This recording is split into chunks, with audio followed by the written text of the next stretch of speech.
अब तल दर्पण में विभिन्न प्रकार के प्रतिबिंब बनते हैं। इसमें 6 केस होते हैं कुल। उसमें से हम लोग पहला केस देखेंगे, केस फर्स्ट, जब वस्तु अनंत पर स्थित हो। जब वस्तु अनंत पर होगा तो अनंत से जब भी प्रकाश की किरणें आती हैं तो अनंत से आने वाली सभी प्रकाश की किरणें दर्पण पे हमेशा समांतर मानी जाती है और वो प्रधान अक्ष के समांतर होती है। ये रहा हमारा प्रधान अक्ष। अनंत से जब भी कोई किरण आएगी, केस फर्स्ट में हम लोग मान रहे हैं कि वस्तु हमारा अनंत पर है। यदि वस्तु अनंत पर है तो अनंत से आने वाली प्रकाश की किरणें प्रधान अक्ष के समांतर होकर जाएगी और ये प्रधान अक्ष के समांतर होकर के जाएगी।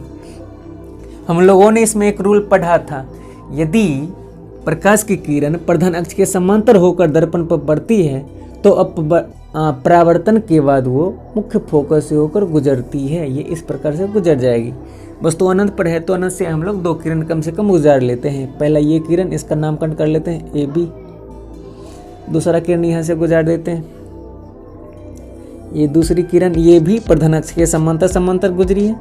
ये प्रधान अक्ष के समांतर होकर के दर्पण पे पड़ी और यदि प्रधान अक्ष के समांतर होकर दर्पण पे पड़ी तो ये मुख्य फोकस से होकर वापस जाएगी और ये दोनों बिंदु इस जगह पे कट रही है।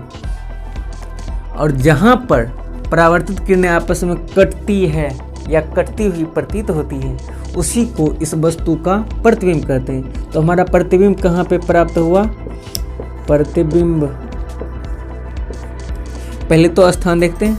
प्रतिबिंब का स्थान कहाँ पे प्राप्त हुआ? हमारा मुख्य फोकस पे। तो प्रतिबिंब का स्थान मुख्य फोकस और प्रतिबिंब की साइज आकार बिंदु मात्र होगी, बहुत छोटी।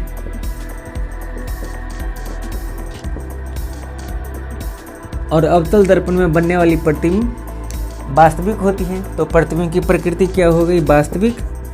और वास्तविक प्रतिबिंब कैसी होती है? उल्टी। ये होगी वास्तविक एवं उल्टा या उल्टी। तो ये बात क्लियर है। जब वस्तु अनंत पर स्थित हो तो अनंत से आने वाली प्रकाश की किरणें प्रधान अक्ष से समांतर होकर दर्पण पर पड़ती है और प्रधान अक्ष से समांतर होकर दर्पण पर पड़ने वाली सभी प्रकाश की किरणें मुख्य फोकस से होकर गुजरती है, जो मुख्य फोकस पर एक दूसरे को प्रतिच्छेद करती है, यानी कटती है। जिस बिंदु पर 2 या 2 से अधिक परावर्तित किरण कटती है उसी बिंदु पर उस वस्तु का प्रतिबिंब पर बनता है।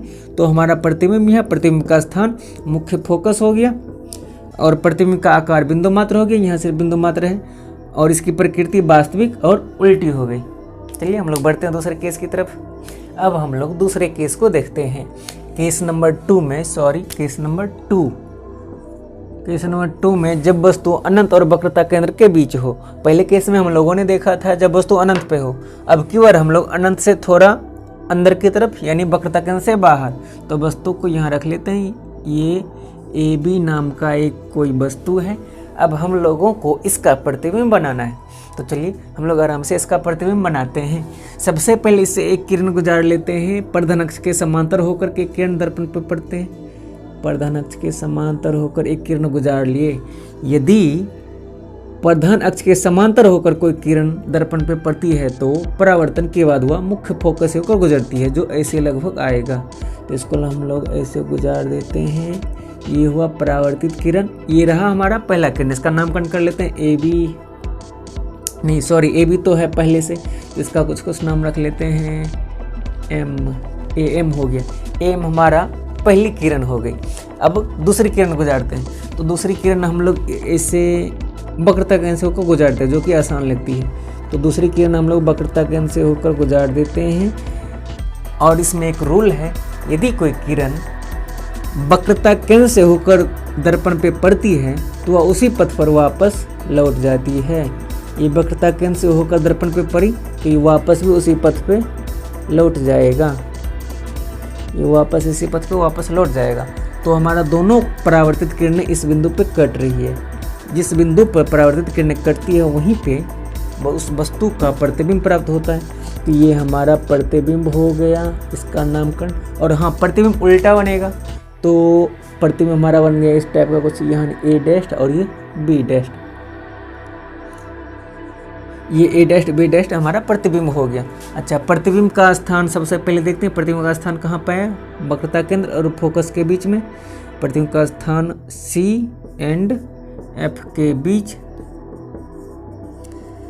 ठीक प्रतिबिंब का स्थान C और F के बीच यानी वक्रता केंद्र और मुख्य फोकस के बीच में आया। अब देखते हैं आकार, तो प्रतिबिंब का आकार थोड़ा सा छोटा हो गया, वस्तु से थोड़ी छोटी, तो आकार में लिखेंगे थोड़ा छोटा, थोड़ी छोटी या थोड़ा छोटा, चलो थोड़ी छोटी लिख देते हैं, थोड़ी छोटी। अब इसका प्रकृति देखते हैं। प्रतिबिंब चूंकि उल्टा प्राप्त हुआ, तो ये प्रतिबिंब किस टाइप का हुआ, उल्टा, और अवतल दर्पण में प्राप्त प्रतिबिंब कैसा होता है, वास्तविक। तो इसकी प्रकृति आ गई वास्तविक तथा उल्टा। ये हमारा केस 2 है। चलिए एक बार फिर से देखते हैं। केस 2 में जब वस्तु अनंत और वक्रता केंद्र के बीच हो, जब वस्तु अनंत और वक्रता केंद्र के बीच में होगी तो हम लोग इसे ए बी एक वस्तु मान लिए। ये रहा हमारा वक्रता केंद्र और ये फोकस, वक्रता केंद्र से बाहर यानी अनंत और वक्रता केंद्र के बीच में ले लिए वस्तु। तो यहाँ से हम लोग पहली किरण गुजारी, ये हमारा पहला किरण है जो कि प्रधान अक्ष के समांतर होकर के दर्पण पे पड़ती है। जब कोई किरण प्रधान अक्ष के समांतर होकर दर्पण पर पड़ती है तो वह मुख्य फोकस से होकर परावर्तित हो जाती है यानी वापस लौट जाती है। और दूसरी किरण हम लोग ये ले लिए ए से सी से, इसका नामकरण कुछ भी कर लेते हैं एन, ये ए सी एन, ये दूसरी किरण है। ये दूसरी किरण वक्रता केंद्र से होकर दर्पण पे पड़ी। जब कोई किरण वक्रता केंद्र से होकर दर्पण पे पड़ती है तो यह उसी पथ पे वापस लौट जाती है, या उसी पथ पे वापस लौट जाएगी। इस प्रकार से हमारे दोनों परावर्तित किरण इस बिंदु पे कटती है। जहाँ पे दो परावर्तित किरणें कटती है उसी बिंदु पर इस वस्तु का प्रतिबिंब प्राप्त होता है। तो इस प्रकार से हमारा ये प्रतिबिंब प्राप्त हुआ ए डैश पी डैश, जो प्रकृति में वास्तविक तथा उल्टा हुआ और वस्तु से थोड़ी छोटी हुई, और जो मुख्य फोकस और वक्रता केंद्र के बीच में प्राप्त हुआ। चलते हम लोग अगले केस पे। चलिए अब हम लोग केस 3 को देखते हैं। केस 3 में जब वस्तु वक्रता केंद्र पर हो, पहले हम लोगों ने देखा था जब वस्तु अनंत पर हो, दूसरे केस में जब वस्तु अनंत और वक्रता केंद्र के बीच में हो, और अब की बार हम लोगों का है कि जब वस्तु वक्रता केंद्र पर हो। तो हम लोग एक वस्तु ले लेते हैं वक्रता केंद्र के ऊपर, इस टाइप का ये हमारा एक वस्तु है, इसका नामकरण कर लिए ए बी, जो कि वक्रता केंद्र के ऊपर है। तो इससे अब हम लोगों को प्रतिबिंब प्राप्त करना है। तो इसमें पहली किरण प्रधान अक्ष के समांतर होकर गुजार लेते हैं इस प्रकार का। तो ये पहला किरण हमारा इस प्रकार से गुजरा, और जब भी कोई किरण प्रधान अक्ष के समांतर होकर गुजरती है तो वह मुख्य फोकस से होकर परावर्तित हो जाती है। ये हमारा पहला किरण है, इसका नाम ए एम रख ली। अब हमें इसमें से दूसरी किरण गुजारनी है, तो दूसरी किरण हम लोग मुख्य फोकस से होकर गुजार लेते हैं। जब भी किसी किरण को मुख्य फोकस से होकर गुजारते हैं, यानी मुख्य फोकस से होकर दर्पण पे पड़ती है इस टाइप से, तो वो परावर्तित हो करके प्रधान अक्ष के समांतर हो जाती है, जो इस प्रकार से निकलेगी। तो पहले हम लोग इस टाइप से मुख्य फोकस से होकर दूसरी किरण गुजार लेते हैं। ये हमारा आपतित किरण हुआ जो मुख्य फोकस से होकर के गई। तो ये परावर्तन के बाद प्रधान अक्ष के समांतर हो जाएगा इस टाइप से, जो कि यहाँ कट गया। ये हमारी परावर्तित किरण है। इन दोनों परावर्तित किरणों का कटन बिंदु हमें यहाँ पे मिला, जो हमारा डायग्राम होगा। सी को थोड़ी इधर लिख देते हैं, सी, यही हुआ हमारा डायग्राम, जो कि हमें वक्रता केंद्र पर ही प्राप्त होती है। ये वक्रता केंद्र हमारा, इस प्रकार से हमारा प्रतिबिंब प्राप्त हो गया। तो प्रतिबिंब का स्थान कहाँ पे हुआ, वक्रता केंद्र पर ही। प्रतिबिंब का स्थान सी पर, यानी वक्रता केंद्र पर। इसका आकार जितना बड़ा वस्तु उतना बड़ा प्रतिबिंब, तो वस्तु के बराबर, वस्तु के बराबर इसका आकार आ गया वस्तु के बराबर। और इसकी प्रकृति, तो इसकी प्रकृति वास्तविक और उल्टा, वास्तविक एंड उल्टा। फाइनल फिर से देखते हैं। जब वस्तु वक्रता केंद्र पर हो तो इसका प्रतिबिंब हमें प्राप्त करना है। अभी वस्तु वक्रता केंद्र पर है, इसे हम लोग पहली किरण यहाँ से प्रधान अक्ष के समांतर होकर के गुजार लिए।